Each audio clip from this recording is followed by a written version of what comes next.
Welcome back to my tutorial on building your computer. Hopefully budgeting went well, or if you skip the budgeting part, that's cool. And you have all your parts now, that's all that matters. This is going to be the first part of setting up the motherboard. Whenever I build a computer, I like to do it kind of split up, like the first half being your CPU and your RAM, and the second half being your GPU and any other cards. Because the first half, in my opinion, should be done outside the case when you just have the motherboard on a flat surface, and the second half should be done inside the case because the GPU needs to be a little more integrated into everything and it makes it a little bit easier. So in this video, I'm going to be going through a checklist that I made about building a motherboard, and pretty much just going to be going through the steps of putting in a CPU and putting in your memory. So this is going to be a lot quicker of a video than my last one, and it's a little more straightforward. So let's get into it. Some other tips before you get started for just building in general.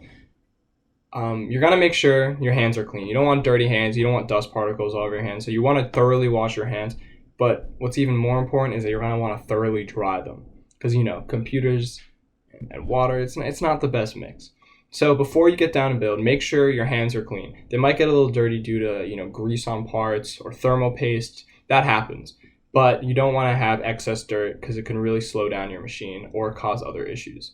Another recommendation I have is don't build on the floor or a rug, because the floor, you're just going to hurt your back. Sitting down, building a computer, you can be there for a while and it's putting a lot of strain on you. You want to find a nice, smooth, solid color surface to build a computer on. I wouldn't recommend doing rugs or anything like that because, again, you can get a lot of static electricity from there, and also you can lose small screws and stuff. That's going to be crucial. That's the same reason you don't want to be building on like a granite countertop or something, because the smaller pieces can blend in and you might lose them. Any kind of like polished wood, hard table that you can sit comfortably at and work is I highly recommend it. So with that being said, let's get into building your computer. So now here I am with the motherboard, and I'm sitting with it face towards me, so the CPU socket is all, it's facing towards me. It's going to make it easier to work with. So, I have the make and model of the board in front of me. So you're going to want to open up this hatch. Not every motherboard have it, but most modern ones do. So it's all kind of varying, but you want to make sure your CPU can go into its socket. So you want to open it in whichever way works best for your board. In my case, it's this hook, which I kind of flung open, and then it allows me to open up this hatch. And that's going to be kind of where the CPU rests. So now into the next part, you want to make sure your CPU's out. Put it on like a completely dry paper towel just to keep it protected and stuff. And these things are really delicate. There's hundreds of pins on the back that are very delicate, so you want to handle this very carefully. Now, an important thing to mention is make sure you're correctly oriented, because you don't want to force this piece in. This is the most delicate piece in building a computer, in my opinion. So you don't want to be too forceful. It should really just go down lightly. So usually CPUs will have some kind of indicator to show the proper direction, whether that be the four little pins in the corners or the little cutouts at the bottom. You want to line those up with the socket, and you want to lay it down gently so it kind of rests in place. You do not need to push this. It should just fall right into place. That is important to note. So once it is comfortably put down and it's all lined up and there's no overlap, it's completely flat, it's ready to be put into its socket with the cover. So the same way you open it, you just do the reverse, and this will put pressure on it and it should be working fine. So next is going to be the CPU fan, which varies a lot from motherboard to motherboard, or whichever one you buy. So hopefully you bought one that's compatible with your motherboard. In most cases they are, but some important things to note is that you want to make sure it's completely flush with the rest of your piece. And for this video, I'm not using my main motherboard. I'm using some spares I have around my house, but you want to read up on the one you have and how it works. So for mine, it needed this this plastic piece to be placed down first in order to lay on the motherboard. So you want to make sure you know what your motherboard needs in order to be secured to the CPU fan. So in this video, I'm just making sure everything's placed correctly, and I'm placing it down so everything's lined up. This is one of the stock Intel ones, and they work well enough. In this one, you have to make sure it kind of snaps into place. So again, all of these are going to vary, but once you know how one works, you can kind of figure out how the rest work. So you want to make sure everything is secured properly. This is really important. You want to make sure it is not movable. You want to make sure it is very, very solid. That is very important with a fan. So in mine, it had these little levers that you have to secure down, which puts a lot of pressure on the CPU, which works really well for transferring heat.